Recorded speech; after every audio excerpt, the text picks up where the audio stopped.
Network के अंदर packet कैसे ट्रेवल करता है ये तो सीख लिया। अब बात करते हैं नेटवर्क के अक्रॉस कैसे ट्रेवल करता है।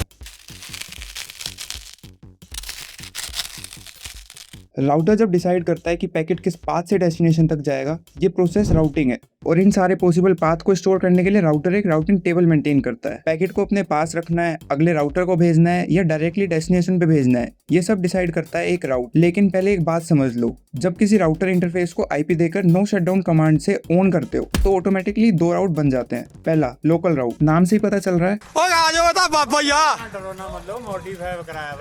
अच्छा मॉडिफाई कराया हुआ बाबे दा।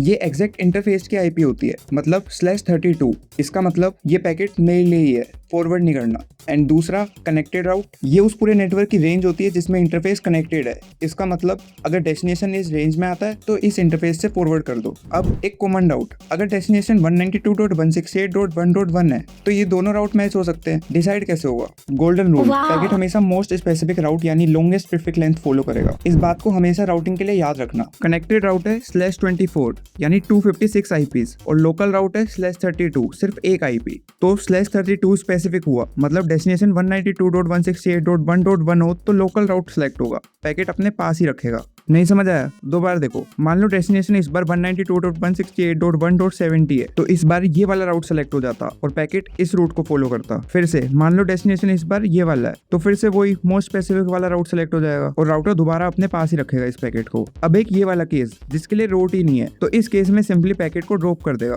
फॉलो कर लेना गाइस अगर राउटिंग समझ आई हो तो। और बाकी अगली वीडियो में स्टार्ट करते हैं स्टैटिक राउटिंग से और उसको कैसे कॉन्फ़िगर करते हैं वो सब देखेंगे। Till then